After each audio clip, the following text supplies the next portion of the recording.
Hi, welcome to Skip's Corner, where I cover Nashville's baseball history and events and introduce you to players, coaches, and other fans.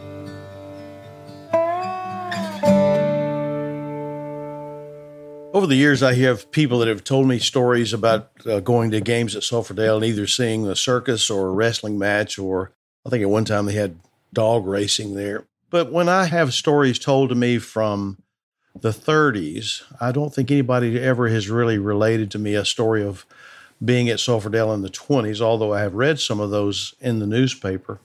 Certainly, we're getting past the opportunity for fans who actually saw games at Sulphurdale in the 30s. And if you know someone who would have, certainly get them to contact me in some way. But when I first put sulphurdale.com on the internet, I had people write me and tell me their memories. And some of those great ones are from the 30s. And here's a few I want to read to you. I remember I was a fan of the Vols from June 1936. On the first game I ever saw was when first baseman Jimmy Wasdale got his jaw broken by a pitch. We went to many a game on Saturday, riding the bus to the ballpark and getting in free because it was Children's Day, buying a Pepsol and a scorecard. Now, Pepsol was a cola drink, I believe. I think it was made in Nashville, actually. I still have cinders in my knee from the time I slipped and fell in the parking lot. The parking lot next to the ballpark had the whole parking lot was made out of cinders and gravel and other things like that. But I remember it being real dark. And it goes on to say, the first time I saw another ballpark in Memphis, I wondered why it had a level right field. Nashville's Sulphurdale had a right field fence that if a right fielder was standing at the base of the fence, his feet were 22 and a half feet above the playing surface.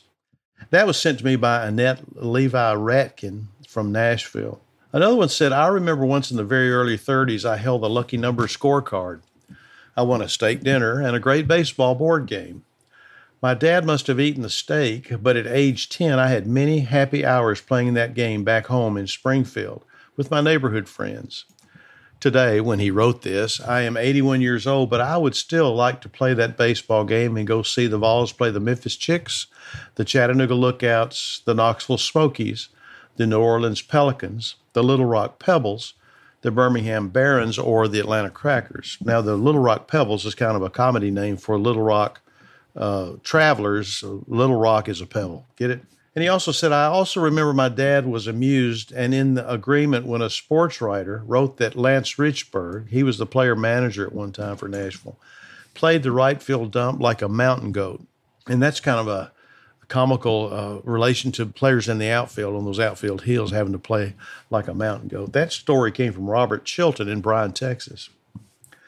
And another one says, I remember attending ball games in the Dell in the late 1930s and early 1940s. In addition to the other ball players already mentioned, I remember Johnny Mihalik, Woody Johnson, Wee Willie Duke, Bill Rada, Tookie and Charlie Gilbert. Tookie Gilbert was Larry Gilbert's son, so was Charlie. And they called him Tookie because when he was a little boy, his older brothers Larry and Charlie were calling him Rookie, and it came out Tookie from Tookie, and the name stuck, and they always called him Tookie Gilbert. Ray Blameyer, Willie Rospin, and Skeeter McDaniel, and the list could go on. And that's from Joe Martin from Marble, North Carolina.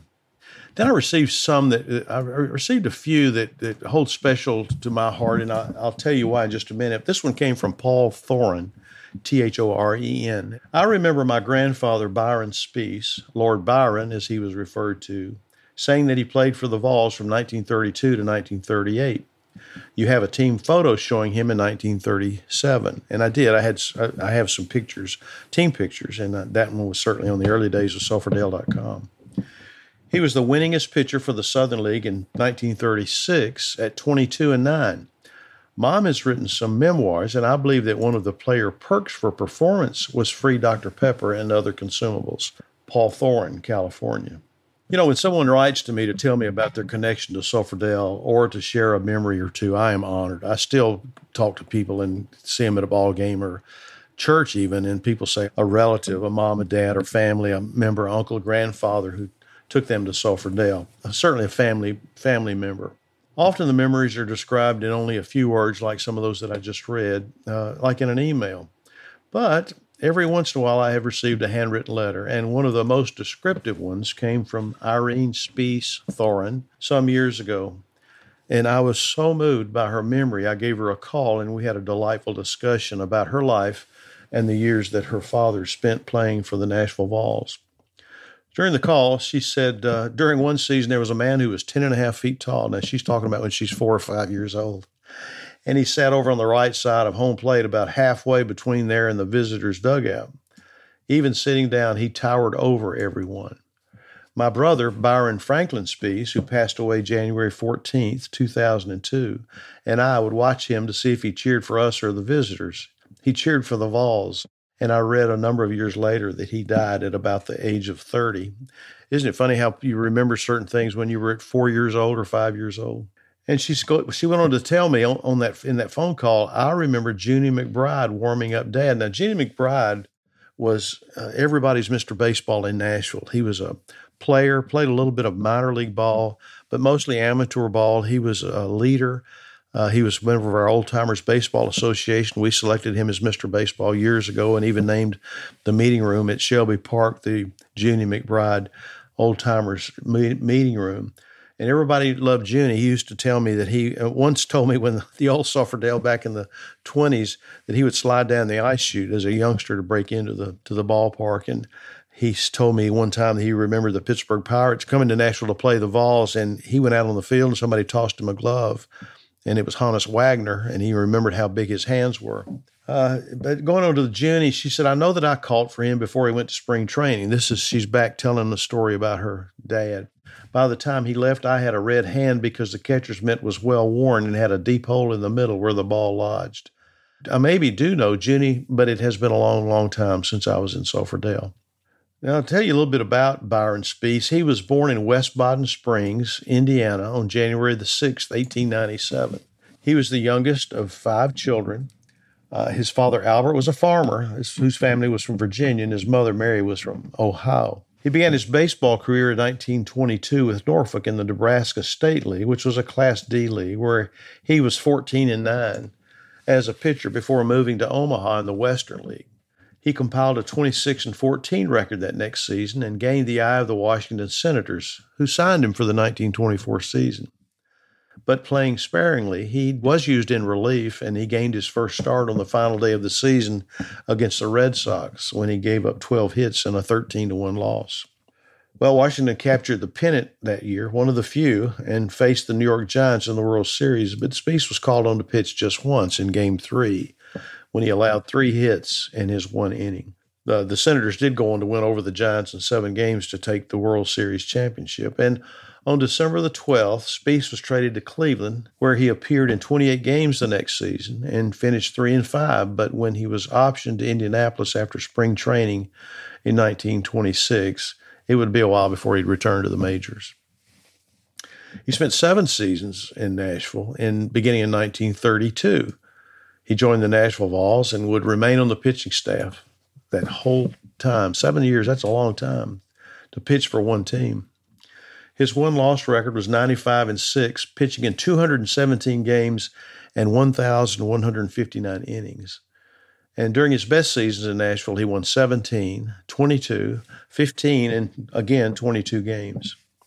He was dubbed Lord Byron Speece by sports writers. And he was pretty talented. He was also used as a pinch hitter by his manager, who was Charlie Dressen most of the time while he was in Nashville. And he developed a technique with a fungo bat that would allow him to hit practice balls to fielders at precise locations. When he left Nashville, the submarine pitcher moved to the Northwest and finished his playing career with Portland and Seattle in the Class AA Pacific Coast League for 6 years. And he died on September 29, 1974 in Elgin, Oregon, and he was buried at Elgin Cemetery. Now, let me get back to the letter that his daughter Irene shared with me. It's very special about her father's Nashville playing days. I remember when my dad played with the Vols in Nashville. I was in the 4th grade in 1932.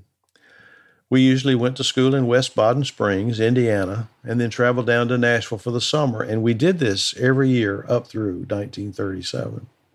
We enjoyed going to home games. Mother would take us out of school early so we could get to the game a little before batting practice ended. We were allowed to have one 10-cent concession per game, and usually we chose popcorn. We would bet that this would be a ball, or this would be a strike, a hit, or a grounder, or a fly ball, or even a home run.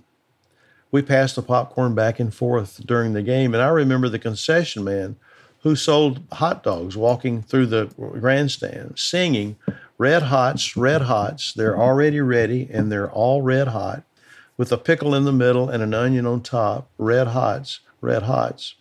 I spared you be singing that, and I don't know the tune. We got one of those to eat about once per week, she writes.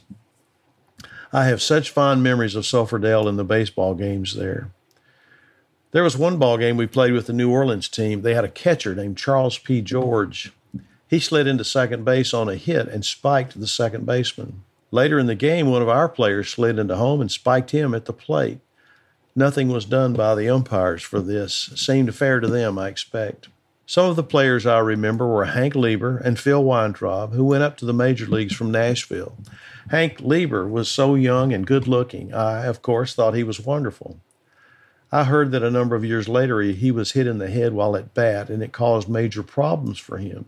That was before batting helmets were invented. Other players were manager Lance Richburg, Bill Rada, shortstop Ray Starr, pitcher James Brillhart, and others I forget today but will remember tomorrow. Her delightful story of watching her dad pitch for Nashville is classic, and I have held on to her letter since it arrived. And sadly, she passed away on March the 3rd, 2013. Now, if you go back to what I read earlier about Paul Thorin writing in about his grandfather, and he listed that he just lived in California. Not long after that, I received another memory from a man named Ken Knudsen, Knudsen. And he said, I remember stories about my grandfather, Bill Rada, who played for the Nashville Vols between 1932 through 1939. He was recognized for playing over 1,000 games. I have articles and photos from his scrapbook. I have collected items from his Pacific Coast League days when he played for the San Francisco Missions between 1926 and 1931. Well, his great uncle was Bill Rada. He played 9 seasons with Nashville after those 7 seasons in the Pacific Coast League. And when Larry Gilbert came to Nashville for the 1939 season, Rada had already been here 8 years, and Gilbert loved him and kept him on as a coach. He was a dependable infielder, kept him on as a player coach, and actually encouraged him to go into managing. And for the 1940 season, he encouraged Rada to sign with Anniston. He knew there was an opening there in Nashville through Larry Gilbert, had a relationship with the Anniston team for players. But after the 1940 season, he retired and moved back to California. Well, Ken Knudsen wrote me and said he lived in Antioch, California. And I found out later that he and Paul Thorin only lived 15 miles apart, and their relatives were teammates. So I asked them if they could exchange phone numbers, and they did. I think they actually got together and had lunch once or twice and shared some of those clippings and stories that they remembered. And that's a really nice thing, and really something I'm real proud of, that I had something to do with that, not intentionally, but just to be able to connect families together. I've said many times how much baseball has been a family sport so that people can enjoy it, sit in the stands and enjoy their families with them. I still see people posting things that they've got their kids and they're celebrating a birthday or some other event. But like I said before, people would always write me and say, my dad took me to a game. And I remember my grandfather and my dad taking me to a game. Well, if you have any memories you'd like to write and tell me about, or if you'd like to know more about a particular subject, certainly go to baseballinnashville.com and click on the contact page and fill out the little form there, and it'll come to me, and I'll read that and go from there. If you want to email me directly, you can at 262downright@gmail.com, and I'll be happy to receive your emails as well. Thanks for listening in, and I hope to do this again soon. And if you're going to the game, enjoy the game. I always say nothing like going to a baseball game in Nashville or anywhere else. Thanks for joining me at Skip's Corner.